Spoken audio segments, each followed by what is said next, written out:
texto de base que será usado para a mensagem de exposição, portanto, edificação da igreja esta noite, está no final do capítulo 16 do Evangelho de Mateus, pelo que eu peço que os irmãos abram suas Bíblias lá. Mateus 16.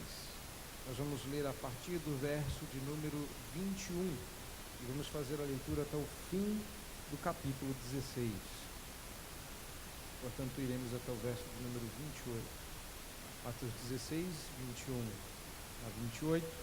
Eu peço a gentileza que os irmãos acompanhem em sua Bíblia. Se você não tiver, perceber que alguém ao seu lado não tem, compartilhe a Escritura, procure alguém para compartilhar, para que possamos todos ler e acompanhar a exposição do texto que diz: Desde esse tempo, começou Jesus Cristo a mostrar a seus discípulos que lhe era necessário seguir para Jerusalém e sofrer muitas coisas dos anciãos, dos principais sacerdotes e dos escribas, ser morto e ressuscitado no terceiro dia. E Pedro, chamando-o à parte, começou a reprová-lo, dizendo: Tem compaixão de ti, Senhor, isso de modo algum te acontecerá. Mas Jesus, voltando-se, disse a Pedro: Arreda, Satanás, tu és para mim pedra de tropeço, porque não cogita das coisas de Deus e sim das dos homens. Então disse Jesus a seus discípulos: Se alguém quer vir após mim, a si mesmo se negue, tome a sua cruz e siga-me. Porquanto quem quiser salvar a sua vida, perdê-la-á, e quem perder a vida por minha causa, achará. Pois que aproveitará o homem se ganhar o mundo inteiro e perder a sua alma? Ou o que dará o homem em troca da sua alma? Porque o Filho do Homem há de vir na glória de seu Pai com seus anjos, e então retribuirá a cada um conforme as suas obras. Em verdade vos digo que alguns há dos que aqui se encontram, que de maneira nenhuma passarão pela morte, até que vejam vir o Filho do Homem no seu reino. Vamos orar mais uma vez. Deus bendito e amado, nós pedimos-te que nos abençoe desta feita de maneira especial, no sentido de nos dar clareza de mente para entender a tua palavra, coração aberto para recebê-la, coração disposto a obedecê-la.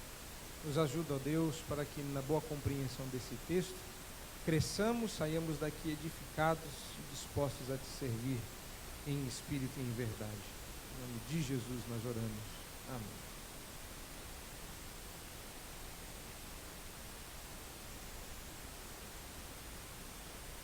É muito difícil abrirmos mão do nosso conforto. É muito difícil abrirmos mão da nossa rotina, da nossa estrutura que nos custa muito conseguir e nos sacrificar pelo próximo. Parece que é da nossa estrutura física até. Alguns estudiosos do corpo humano já explicaram um movimento involuntário, por exemplo, dos olhos, que é muito difícil mantê-los abertos quando eles pressentem a proximidade ou o toque. Eu enfrento essa dificuldade enfrento essa dificuldade todos os dias, e às vezes mais de uma vez por dia, na tentativa de manter os meus olhinhos abertos enquanto eu tento enfiar uma lente estranha lá dentro. De vez em quando ela se perde. Teve um dia desses que eu gastei uns bons minutos procurando a lente de contato dentro do olho. Você sente o incômodo, mas como a lente está fora, você está cego, você olha no espelho e não vê, a lente está lá. É uma novela que acaba, sem nenhuma referência a algum fato acontecido recente. E o desconforto que isso causa é muito grande.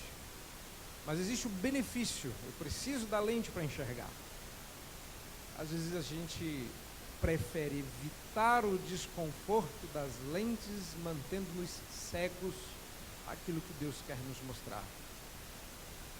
Agora, se isso já é difícil para nós que vez por outra, nos abrimos receptivamente em tom de sacrifício a quem amamos, imaginem Jesus, o Cristo, o Senhor Deus encarnado, segunda pessoa da Trindade, sacrificando-se por mim e por vocês quando nós ainda éramos pecadores, portanto, inimigos. Nossa predisposição em nos proteger é natural, mas Deus não quer isso de nós. Por isso que nós lemos tudo. Não é só por isso, não é porque eu quis dizer isso, mas porque esse texto não termina no verso 23. Agora olhe para esse texto e perceba que à medida que Jesus vai ensinando no verso 21 e Pedro o provoca no verso seguinte, o Jesus é motivado, perceba o então do verso 24, e ignore essas preciosas ajudas que não ajudam muito, e precioso aqui é a ironia, que então, ou seja, em virtude do que aconteceu nos versos anteriores, Jesus fala aos discípulos o que vem nos versos seguintes. Repare isso. Repare também que o verso 21 é uma brusca interrupção do que veio antes com o que virá até o fim do Evangelho de Mateus. Então, nesse momento, nós vimos, com razoável clareza, o momento em que Pedro pede que o Senhor apele ao seu senso de autoproteção e não se permita acontecer aquilo consigo. É só você dar uma olhada no verso 22, tem compaixão de ti, Senhor, proteja-se, ao passo que Jesus no verso 22 diz, se alguém quer vir após mim, a si mesmo se negue, tome a sua cruz e siga. Quero convidá-lo a pensar sobre a autoproteção, a autopreservação, a busca pelo lugar de conforto e contrastá-la não com um convite, mas com aquilo que Jesus vai nos ensinar, dizer e até exortar com respeito ao auto-sacrifício. Jesus não nos convida a um caminho de desconforto somente. Jesus não nos convida a segui-lo como um exemplo. Jesus nos convida à morte. Você está disposto a morrer por Jesus em vida? Morrido? Carregar uma cruz de verdade? Sinceramente, eu já achava difícil. Mas de uns anos para cá, um colega, irmão, desconhecido que conheci no meio do caminho da jornada pastoral, me tem alertado os olhos com respeito ao fato de que é mais fácil morrer por Cristo do que viver por Ele. Então o caminho da cruz que Jesus nos convida a trilhar com Ele, verso 24, se você quer vir após mim, não é um ser do sentido de você pode decidir agora. Ele sabia que falava com os seus discípulos e sabia que eles queriam, então este ser é o ser da certeza. Uma vez que vocês desejam vir comigo, andar comigo, saibam que vocês devem procurar cada um a sua cruz e me seguir. E a cruz não era um símbolo de desconforto tão somente. Repare, nós temos dificuldades de abrir mão do nosso conforto, mas Jesus nos convida a carregar a cruz. Não é carregar o fardo. O fardo fica para outro dia. E talvez para um outro texto, quando nós formos exortados pela palavra a carregar os fardos ou as cargas uns dos outros. Aqui Jesus nos convida a carregar a cruz. Cruz, principalmente para eles que viviam naquela época debaixo do Império Romano, não existem dúvidas. Era uma referência explícita e clara à morte. Mas não é uma morte morrida. É a morte de quem morre todo dia em vida junto com Cristo, que morreu uma vez por todas e vive eternamente. Amém. Nós vamos carregar a cruz. Será? Estamos no meio do Evangelho. Então, se até agora você está buscando discernir quando que o Evangelho vai acabar, eu tenho uma boa notícia para dizer. Passamos a marca dos 50%. E até aqui, até o verso 21, Jesus vem instruindo, curando, pregando, andando com eles, até que chegamos ao cume, chegamos à ascensão e agora à queda do apóstolo Pedro. Se você dar uma olhada no texto anterior, nós temos aí o ponto mais elevado do Evangelho de Mateus, o alto da montanha. Tudo o que vem sendo feito durante todo esse Evangelho até aqui era para que se arrancasse dos lábios dos discípulos com certa compreensão, não toda. Jesus poderia muito bem ter chegado e dito: oi, muito prazer, eu sou o Messias, vim aqui para salvar você do seu pecado, e siga o que eu mando e você obedece. O Evangelho teria 2 páginas, e nós seríamos robôs ou marionetes que seguiríamos a Jesus impreterivelmente, sem maiores dificuldades. Nós somos pessoas criadas à imagem do Deus eterno. Ele poderia dar essa ordem, como de fato deu, mas ele não se apresentou como Messias. Ele fez como se faz com um aconselhamento bíblico. Você vai cercando, dando material e ajudando a pessoa a pensar até que ela chegue à conclusão. E demorou um bom tempo para isso acontecer, mas aconteceu. E aí no texto anterior, nós temos Pedro, finalmente no verso 16, dizendo o que nós estamos esperando desde o começo do Evangelho. Quem é esse? É um nazareno? É o Filho de Deus? Quem é Jesus? O que é que se pensa a respeito dele? Então finalmente Jesus faz a pergunta: e vocês, o que pensam de mim? E Pedro vem e diz: tu és o Cristo, o Filho do Deus vivo. E Jesus diz: é isso que eu estou esperando. Parabéns, Pedro, bem-aventurado. Entretanto vem de Deus, mas é isso. E é sobre esta pedra que eu edifico a minha igreja, a pedra da confissão de que eu sou Deus. O mesmo Pedro agora está a partir do verso 21, protagonizando uma outra história, bem diferente da anterior. Se o objetivo deste evangelho, ou de uma pregação que exponha o que bem entende, fosse falar bem de pessoas e dar bons exemplos, eu teria escolhido do 13 ao 23. E o tema do sermão teria sido a ascensão e queda de um homem de Deus. Mas o Evangelho está falando de Jesus e o assunto não é Pedro. Pedro protagonizou um dos momentos mais brilhantes do Evangelho de Mateus. E agora protagoniza um dos mais escuros e sombrios.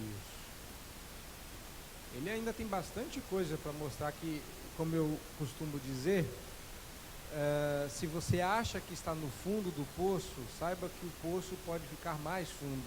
Você só caiu numa das beiradas, em um entrave. O poço sempre pode ficar mais fundo e pior. Tem gente fazendo cara do tipo: não fala isso não, pastor. Mas hoje vamos parar aqui, que essa profundidade do poço já está bom. Pedro foi chamado de Satanás, e isso já é o suficiente para nós. Eu também quero, antes de abordar esse texto e convidá-los a uma emocionante aventura no entendimento desse texto, lhes provocar um pouquinho, porque no verso 27 e 28, eles nos convidam a falar de um tema que sempre dá comichão em cristão. E o tema é escatologia. O problema é que a partir de agora, nós vamos ter pontos que vão se tornando traços, que vão se tornando linhas, até que se tornam uma imagem que toma toda uma página. Esses pontos, traços e linhas são revelações progressivas da escatologia. Então nós olhamos para isso, ficamos animados com o Jesus nos dizendo que o Filho do Homem há de vir em glória, e unimos a isso o verso 28, e aí a gente começa com as inúmeras explicações, porque se você prestou atenção na leitura, o texto nos diz que de maneira nenhuma passarão pela morte alguns dos que aqui estão, antes que vejam. Aí começa a explicação, porque esse povo aqui já morreu, eu acho.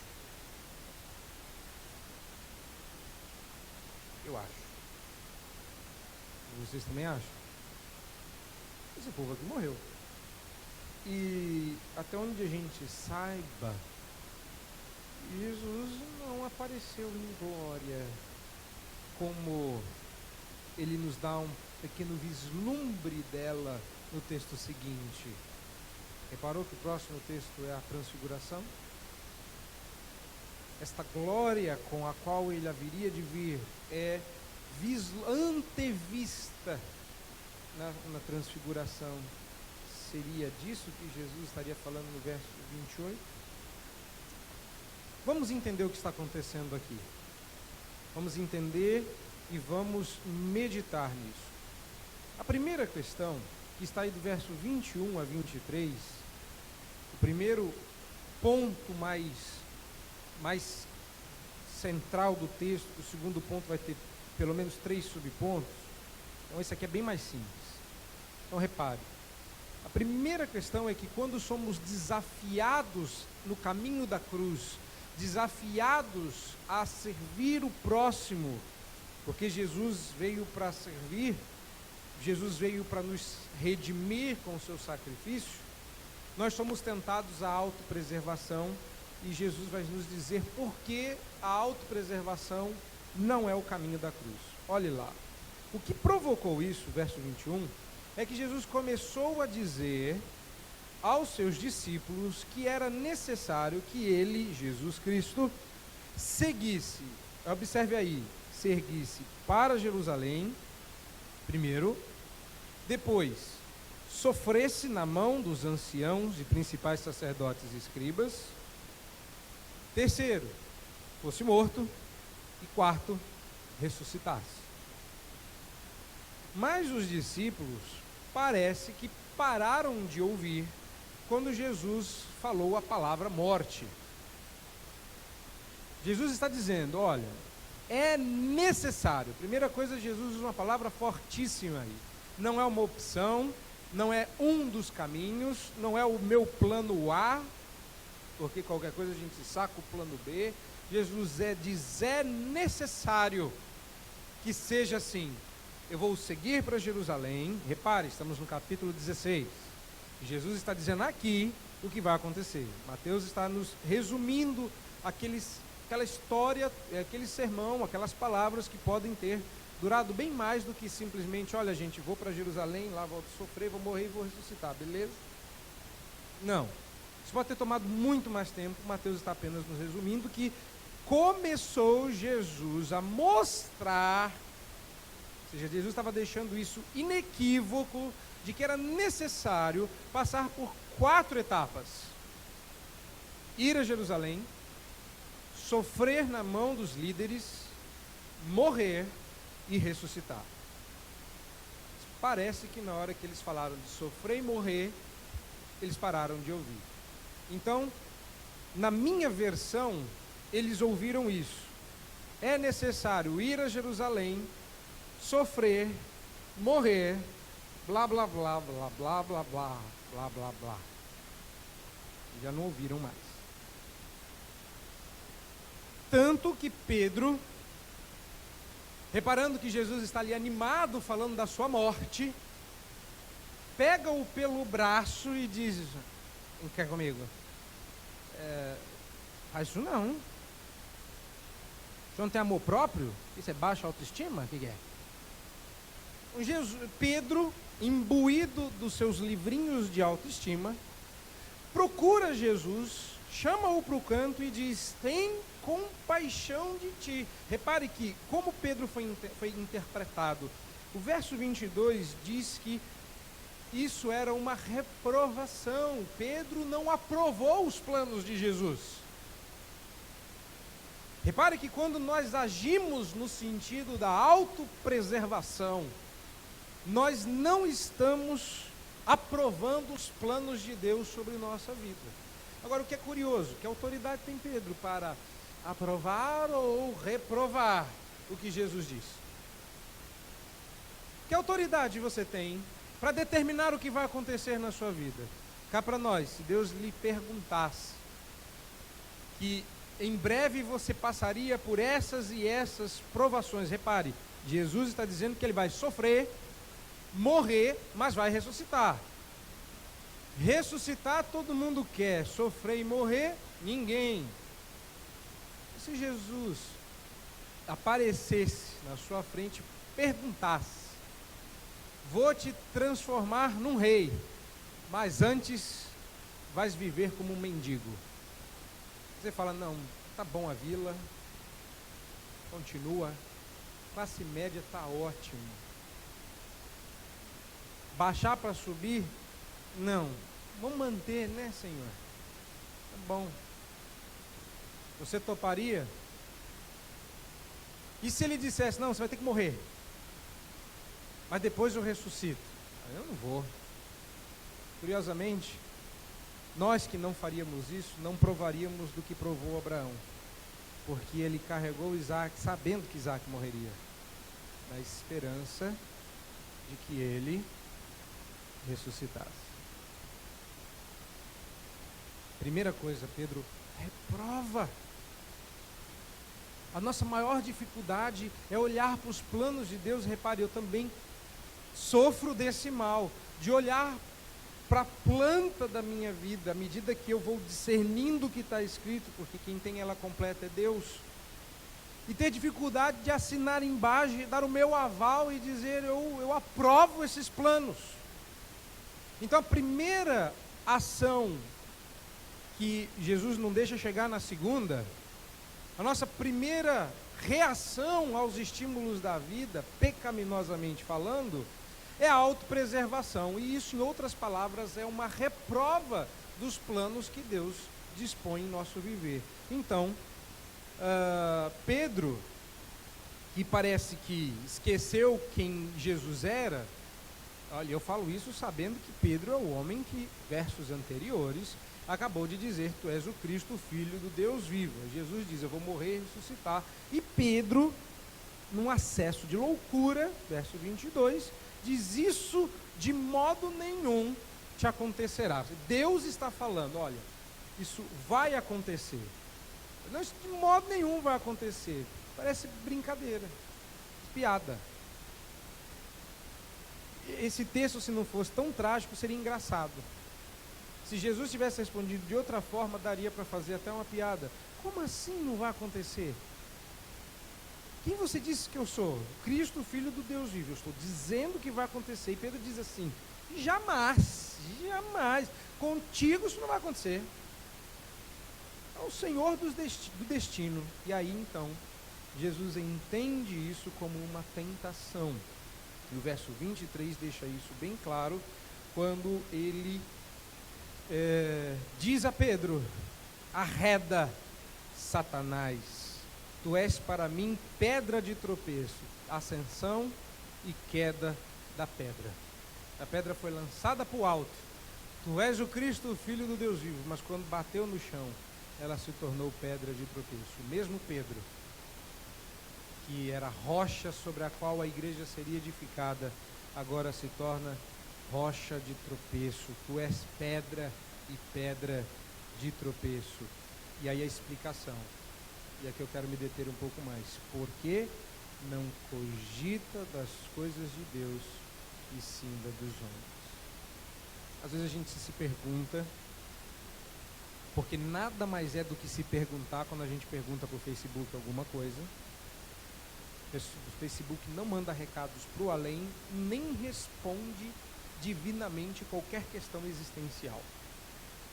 E sobem algumas perguntas na vida, nos livros e até nas redes sociais. Por que faço o que faço? Porque eu não queria reagir assim. É claro e óbvio que Pedro queria servir a Deus como você. E a pergunta é, por que Pedro fez esta pataguada? E Pedro era bom de se atrapalhar com as palavras, igual nós. Vamos fazer uma cabana aqui, vamos com Moisés. Pedro era bom em enfiar o pé pelas mãos, não é isso que a gente fala? E eu explico, porque a explicação está aqui no finalzinho do verso 23. Quando agimos por autopreservação, é porque nossa mente, nosso coração, porque mente e coração não é a mesma coisa, mas é a maneira de pensar, melhor dizendo, não está formatada, não está configurada, não está moldada pela perspectiva divina. Pensamos puramente como humanos, cheios de expectativas pessoais. Como Pedro, que estava cheio de expectativas do Cristo messiânico conforme as esperanças de Israel, ao invés de tentar pensar da perspectiva de Deus, de olhar a coisa da perspectiva de Deus. É isso que Jesus então explica, porque não pensas o pensamento segundo Deus, mas segundo você mesmo. Talvez esse seja um dos textos mais pesados e claros que nos permitem dizer que pensar errado é pecado. Devemos pensar os pensamentos de Deus segundo Deus, conforme Deus, e não achar que nós conseguimos chegar a conclusões tão boas ou melhores dos que a do Senhor. E quando nós fazemos isso? Quando resolvemos não aprovar os planos de Deus e agir com autopreservação. Deus espera de nós autossacrifício. Nós acabamos de ler no decorrer da liturgia que Deus espera que nós o imitemos como filhos amados. Como? Nos sacrificando como seu filho se sacrificou por nós. Espera-se que nós estejamos dispostos a nos colocar como libação e não dispostos e alegremente colocar o outro como libação em nosso lugar, à disposição em sofrer. Um professor meu contava a história de dois irmãos que brincavam próximos a isso é um perigo, crianças não façam isso, brincavam próximos a um canteiro de obras de uma construção. E o irmão mais novo caiu numa espécie de piscina, de poço de piche. Isso, é horroroso, além de quente e queimaduras horríveis. E aí o mais velho pensou, se eu tentar andar, eu vou afundar como o meu irmão e sairemos os dois queimados e eu não consigo tirá-lo de lá. Então, num ato de inteligência, ele pensou, mas se eu me jogar como uma prancha e for escorregando por cima do piche, eu consigo pegá-lo no embalo e sair do outro lado. E foi isso que ele fez. E ele conseguiu, curiosamente. Isso lhe rendeu queimaduras praticamente da testa até o pé. Depois, quando os bombeiros e a ajuda chegaram, eles perguntaram por que ele fez aquilo pelo irmão. Por que você não deu outro jeito? Por que você se sacrificou pelo seu irmão? Olha o tanto de queimadura que você está. E o seu irmão, ele disse, é justamente por isso, porque eu não queria me queimar e porque meu irmão estava se queimando, eu resolvi me sacrificar por ele. Quando nós somos chamados para servir o próximo, o que Deus espera de nós é auto-sacrifício. Mas quando nós agimos com autopreservação, significa já que não estamos pensando como filhos amados de Deus.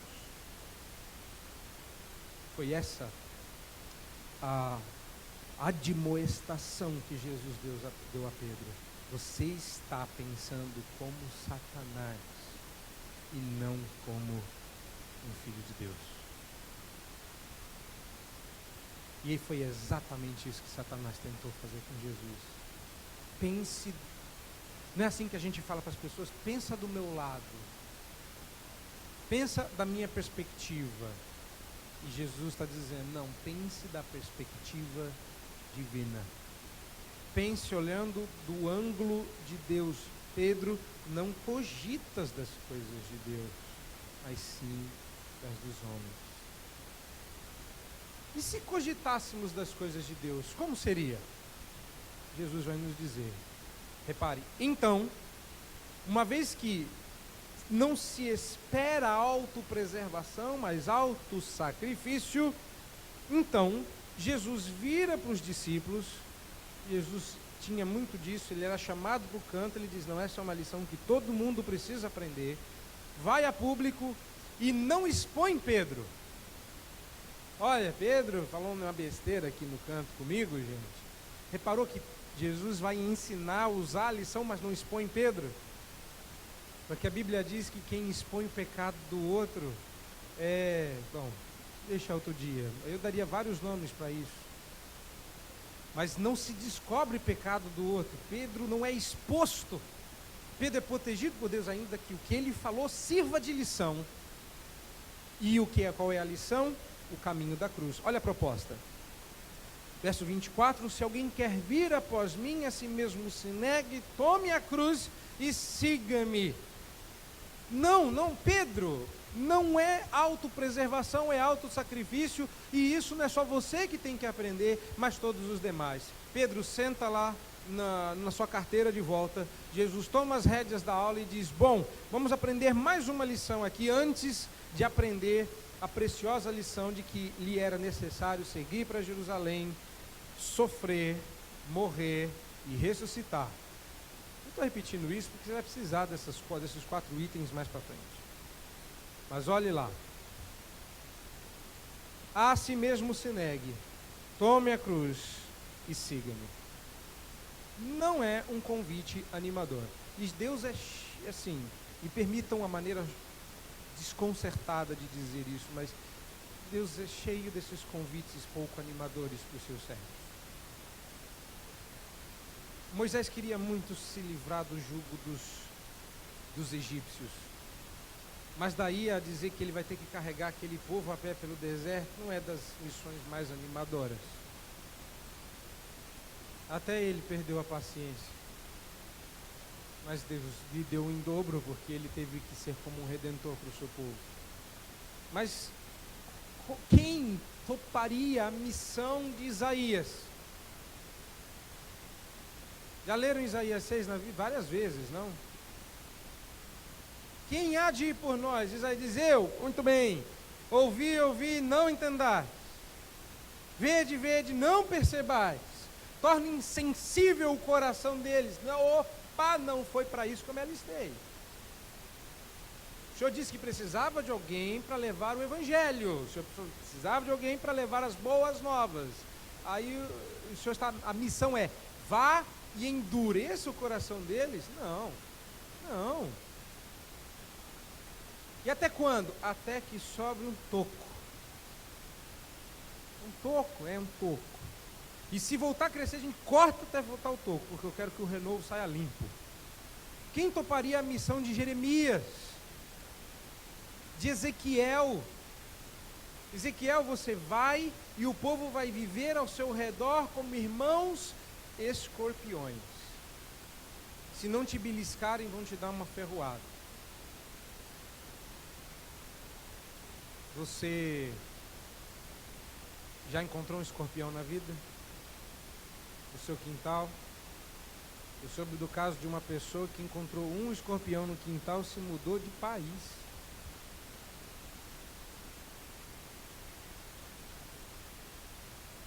E aí Deus chama Ezequiel para viver no meio de escorpiões. Que missão, hein? Pense nas missões. Pense nas missões que Jesus convidou as pessoas. Tu serás pescadores de homens. Se pescar peixe já é difícil. Imagina homem que pode tirar o anzol da boca. Pense nas inúmeras missões.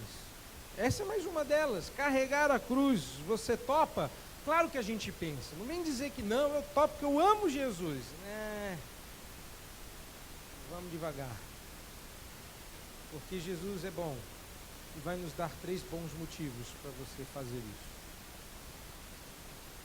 Na nossa língua, a expressão que está lá no original grego é traduzida de 3 formas diferentes, mas no original é tudo igual. Tá? Portanto, verso 25, pois, no verso 26, e porque, no verso 27. O que me faz chegar à conclusão que o verso 27 está separado do verso 28 e ligado aos versos 26 e 25. Porque todos eles começam do mesmo jeito. Mas eu acho que o verso 28 fala de escatologia e está ligado ao verso 27. Não está, porque o verso 28 começa com a palavra amém. De modo que o verso 28 é uma espécie de resumo, de fechamento. Não é a sequência do argumento, mas a conclusão dele. Então, o que é que Jesus nos dá aqui para que você se sinta encorajado ao caminho da cruz, que é o caminho do auto-sacrifício? Primeira coisa, Jesus nos dá uma preciosa informação. Olha lá. Porquanto, quem quiser salvar a sua vida, perdê-la-á. E quem perder a vida por minha causa, achá-la. É uma informação preciosíssima. Você não sabe disso, mas eu vou te dizer. Se você buscar salvar a sua vida, você vai perder. Eu não sei como tem irmãos nossos, queridos até, que sustentam o arminianismo. Você vai dar conta de se salvar. Que a salvação é pelas obras, que o que você faz determina o que Deus faz. Não. Se você quiser se salvar, o assunto aqui é salvação. O assunto aqui é redenção. Assim, certas coisas que Deus condecorará se você fizer, porque Ele ordenou que fosse assim. Mas falando de salvação, Jesus nos dá uma preciosa informação. E ela diz o seguinte: se você tentar salvar a sua vida, você vai perder. Agora, se você perder a sua vida por amor de mim, você acabou de ganhar. Sim, é perder para ganhar. Percebeu o princípio de auto-sacrifício? Mas se eu fizer isso, eu perco a minha vida. Em algum sentido, eu perco o meu conforto, eu perco a minha liberdade, eu perco uma série de... Você vai dizendo, eu perco isso, eu perco dinheiro até. Ele diz exatamente. Eu perdi a vida por você e a achei em Deus. Você não pode fazer. Espera-se que você tome essa informação por séria. Parou para pensar nisso? Não é uma coisa difícil. Esse texto só tem uma estrutura complicada, mas suas verdades são óbvias. Jesus não nos dá somente uma preciosa informação. Jesus também nos dá uma correção de valores. Ou seja, ele corrige os nossos valores. Olha lá o verso 26. Pois que aproveita o homem se ganhar o mundo inteiro e perder a sua alma. Vou perguntar de outra forma. O que dará o homem em troca da sua alma? O que vale no final das contas? Vale a pena perder a alma por causa disso? Pedro, você está pedindo para que eu me preserve, para que eu fuja de dores físicas. O que vale ganhar o mundo? Perder a alma. O que você faria para não perder a sua alma? repare que as coisas entram nos eixos.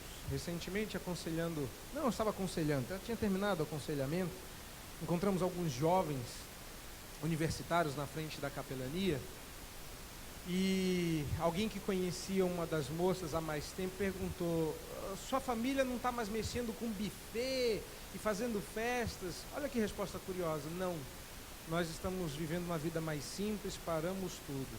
O que aconteceu?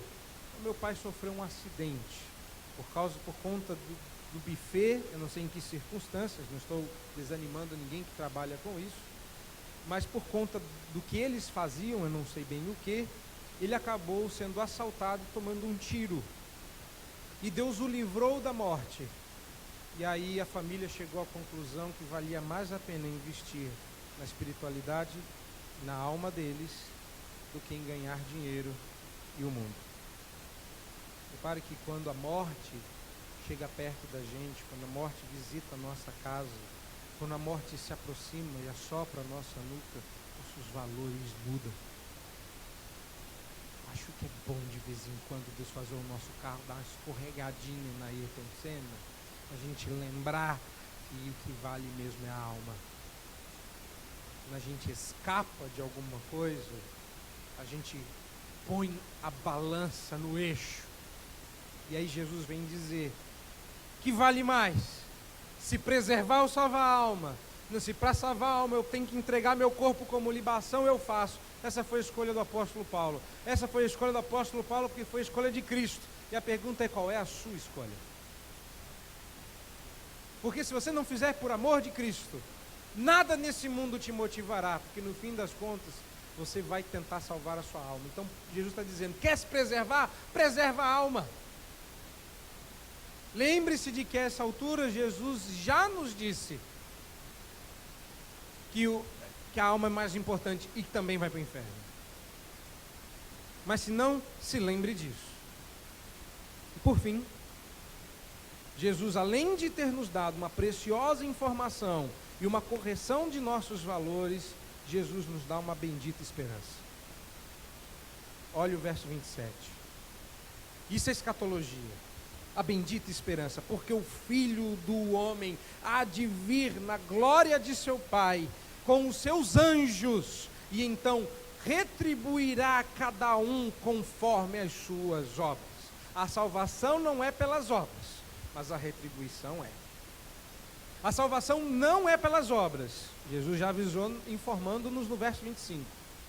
Mas o julgamento será.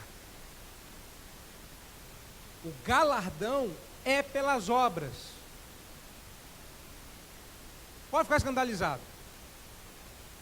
O galardão é pelas obras, mas galardão não é o que Deus vai dar no céu. Sim, vou repetir: a salvação é pela graça, não é pelas obras, mas o galardão é pelas obras.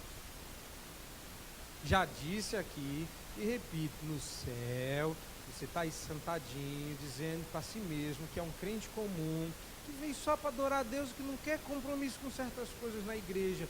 Não reclame de seu galardão quando chegar no céu.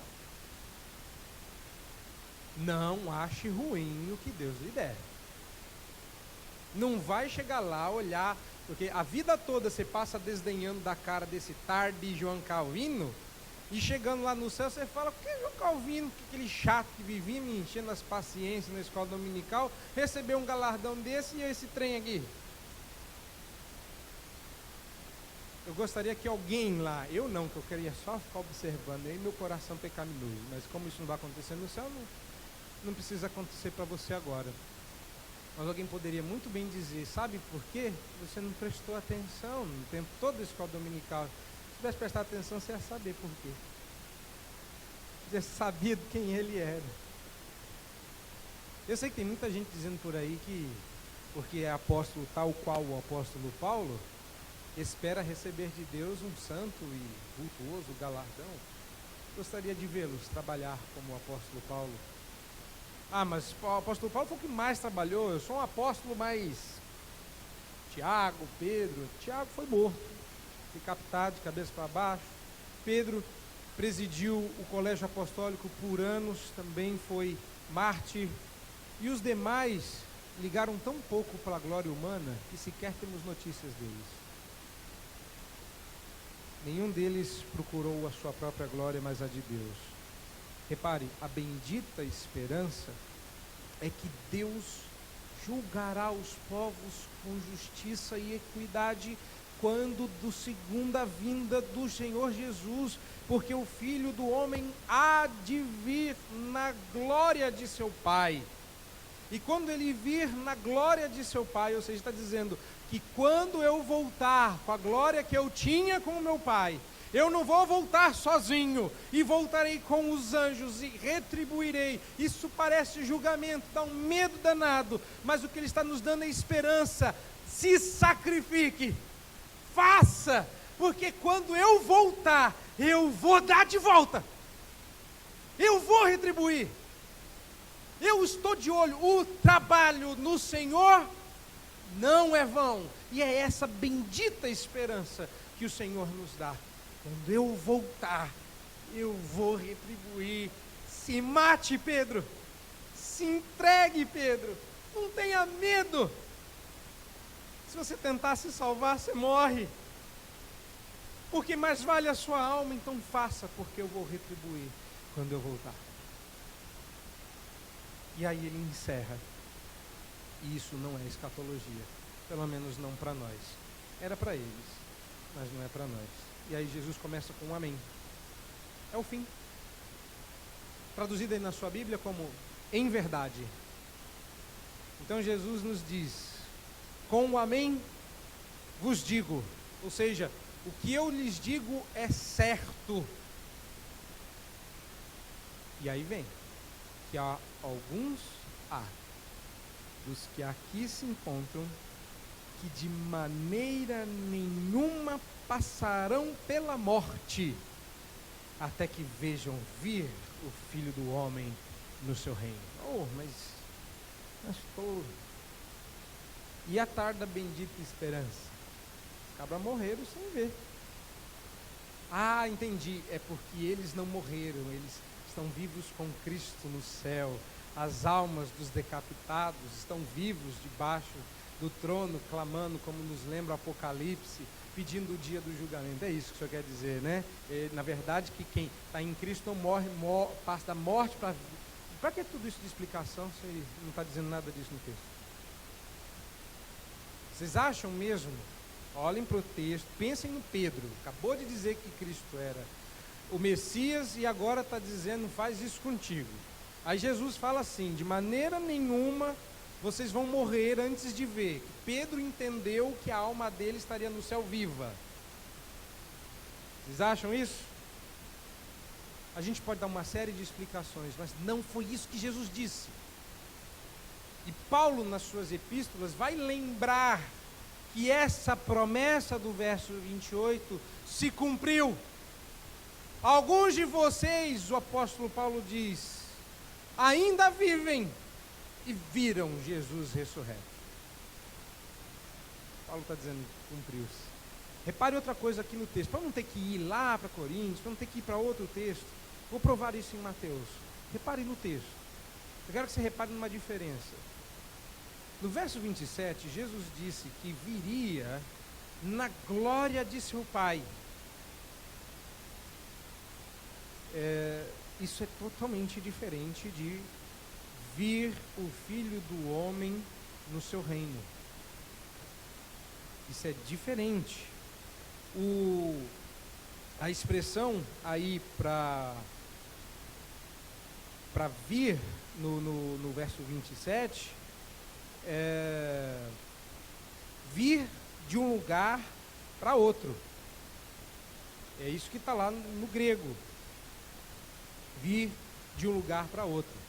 E embora ela seja repetida aqui, o Filho do Homem é quem inaugura o reino. Mas a gente sabe quando o reino foi inaugurado. A gente sabe quando as coisas começaram. Não sabemos? Não? Não, né? Jesus não veio na glória de seu Pai ainda. Nós aguardamos essa bendita esperança. Mas Lembra o que Jesus começou a dizer neste evangelho? Arrependei-vos, porque o reino de Deus está próximo. Mas no meio da primeira parte, o que Jesus começou a dizer? Arrependei-vos, porque é chegado o quê? O reino de Deus. Mas eles não viram esse reino se estabelecer. Viram sim. Esse reino se estabelece quando o rei ressurge ressurreto. O rei se estabelece quando começa a fluir os povos para dentro da igreja que ele fez com que as portas do inferno nunca prevalecessem contra ela. O reino foi definitivamente fixado quando todas as figuras do Antigo Testamento caíram. A última delas, o Templo de Jerusalém. Quando Jesus previu a queda do templo, zombaram dele. Ele falava de si, pastor. Justamente o ponto. Ele olhou para o templo e disse: esse templo aponta para mim. E quando eu ressuscitar, ele não é mais útil. Eu sou o reino e o rei. E vocês, Jesus está dizendo para eles lá, vão ver com os seus olhos isso acontecer. Sabe por que Jesus está dizendo isso? Porque ele está voltando no assunto do verso 21. É necessário que eu morra, porque se eu não ressuscitar, o reino que vocês esperam não vem. Então vocês vão ver que eu estou falando a verdade. Esses dois textos são citações de Daniel e Zacarias. Pastor, falasse logo no começo, né? Que esse é um cumprimento de profecia. Eu podia ter falado no começo, mas vai ficar bem mais legal quando a gente lê as profecias de Daniel e compará-las com Jesus, explicando elas poucos capítulos para frente. Lá no capítulo 24 e 25. Aí lá, nós vamos pegar todas essas profecias de Daniel. Vocês vão colocar uma do lado da outra, vendo Jesus explicando, e a gente vai finalmente entender isso. Eu não posso me avançar muito aqui, já até avancei demais dizendo do tempo, porque o texto não diz muito. O texto apenas nos diz, tão somente, que o auto-sacrifício vale a pena e que eles veriam que no fim das contas Deus honra, de modo que a morte não seria em vão, ela seria coroada com a ressurreição. Então está absolutamente certo, não há que se explicar muito. Jesus não mentiu, não confundiu, não foi mal interpretado. O amém é verdadeiro. Há alguns dos que aqui se encontram que não vão morrer antes de ver o reino chegar, e foi verdade. E eles viram. Paulo disse isso, João disse isso, e é verdade. Eles viram o Filho do Homem vir no seu reino, se cumpriu, o rei e o seu reino se instalaram.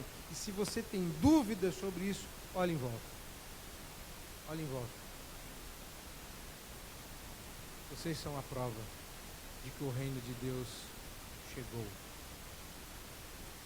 Vocês. Está com dificuldade ainda de ver? Talvez esse seja o problema. Olha para frente. Olha aqui. É a ceia.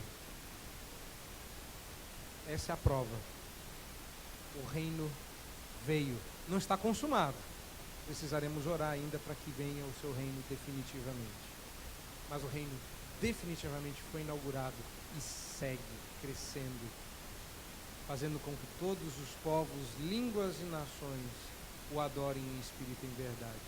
Não fosse isto verdade e não fosse esta correta interpretação, sequer existiria uma igreja presbiteriana na longínqua e distante Poá. A coisa toda teria acabado em Jerusalém. Vocês são o cumprimento do verso 28, aguardando o cumprimento do verso 27. Que Deus assim nos estimule e que nós aceitemos o convite do alto sacrifício o caminho da cruz. Amém.